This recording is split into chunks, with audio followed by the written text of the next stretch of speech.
আসসালামু আলাইকুম, বিসমিল্লাহির রহমানির রহিম। সুপ্রিয় শিক্ষার্থীবৃন্দ, তোমরা যারা সপ্তম শ্রেণীতে পড়ো, তোমাদের ইসলাম শিক্ষা বই থেকে চতুর্থ অধ্যায় আখলাক এ নিয়ে আলোচনা করব। আখলাক আরবি শব্দ, এর অর্থ চরিত্র, স্বভাব, আচার আচরণ, ব্যবহার ইত্যাদি। মানুষের দৈনন্দিন কাজকর্মের মাধ্যমে যেসব আচার ব্যবহার, চালচলন এবং স্বভাবের প্রকাশ পায়, সেই সবের সমষ্টি হলো আখলাক।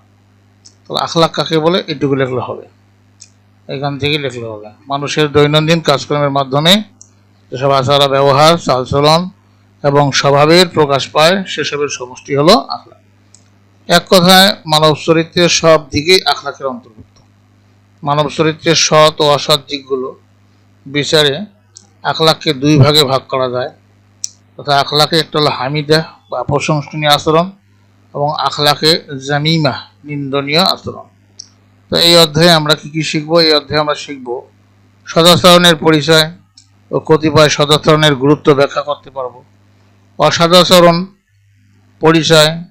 অসদাচরণের পরিচয় এবং কুফর বর্ণনা করতে পারব, এবং ইসলামের দৃষ্টিতে ইফটিজিং, যৌন হয়রানি ও ছিনতাই, রাহাজানি, নেতিবাচক প্রভাব এবং প্রতিকারের উপায় বর্ণনা করতে পারব।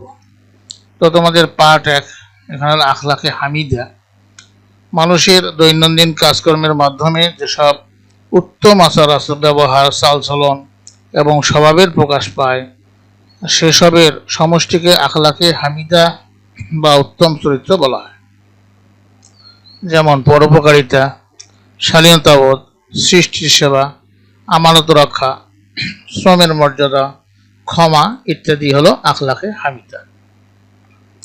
আখলাকে হামিদার গুরুত্ব। মানব জীবনে আখলাকে হামিদার উত্তম চরিত্রের গুরুত্ব অপরিসীম।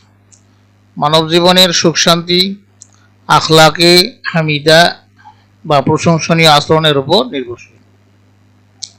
প্রশংসনীয় আচরণের মাধ্যমেই উত্তম চরিত্র গড়ে ওঠে। আখিরাতের সুখ দুঃখ আখলাকে হামিদার উপর নির্ভর করে। যার স্বভাব চরিত্র যত সুন্দর হবে, সে ততই সৎকর্মশীল হবে এবং আল্লাহর কাছে প্রিয় হবে। আখলাকে হামিদার সুফল: এক, মহান আল্লাহর ভালোবাসা লাভ। উত্তম চরিত্রের অধিকারী হলে মহান আল্লাহর সন্তুষ্টি অর্জন করা যায়। রাসূলুল্লাহ সাল্লাল্লাহু আলাইহি ওয়াসাল্লাম বলেন যে আল্লাহর নিকট সবচেয়ে প্রিয় বান্দা সেই ব্যক্তি যার চরিত্র সবচেয়ে উত্তম। তাবাবানি। 2 হলো ইমানের পূর্ণতা অর্জন। উত্তম চরিত্র মানুষের ইমানকে পূর্ণতা দান করে। এ সম্পর্কে মহানবী সাল্লাল্লাহু আলাইহি ওয়াসাল্লাম বলেন, বিসমিল্লাহির রহমানির রহিম, আকমালুল মুমিনিনা ঈমানান আহসানুহুম খুলুকা। অর্থ হলো, চরিত্রের বিচারে যে উত্তম মুমিনদের মধ্যে সেই পূর্ণতম ইমানের অধিকারী। আবু দাউদ শরীফ। 3 হলো সর্বোত্তম মর্যাদা লাভ। উত্তম চরিত্রের অধিকারী ব্যক্তি সমাজের নিকট উঁচু মর্যাদার অধিকারী হন। রাসূলুল্লাহ সাল্লাল্লাহু আলাইহি ওয়াসাল্লাম বলেন যে তোমাদের মধ্যে সেই ব্যক্তি শ্রেষ্ঠ যার চরিত্র হলো উত্তম। বুখারী শরীফ।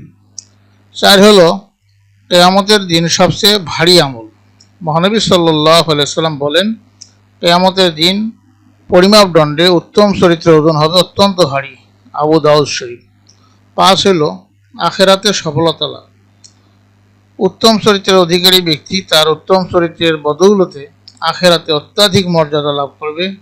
মহানবী সাল্লাল্লাহু আলাইহি ওয়াসাল্লাম বলেন যে বান্দা তার উত্তম চরিত্রের বলে আখিরাতে বিশেষ মর্যাদা ও সম্মানিত স্থানে উন্নীত হবে, যদিও সে ইবাদতের দিক থেকে দুর্বল থাকে। এটা হলো তাবারানি। প্রিয় শিক্ষার্থীবৃন্দ, তোমাদের দলগত কাজ হলো আখলাকে হামিদার সুফলগুলো তোমরা উল্লেখ করো। আর 2 হলো তোমাদের বাড়ির কাজ হলো যে সদাচরণের গুরুত্ব বর্ণনা করো। পরবর্তী ক্লাসে আমরা পার্ট 2 পরোপকার নিয়ে আলোচনা করব। তোমাদের সার্বিক মঙ্গল সুস্বাস্থ্য কামনা করে এবং পরবর্তী ক্লাস দেখার আমন্ত্রণ জানিয়ে আর সেখানে বিদায় নিচ্ছি। খোদা হাফেজ।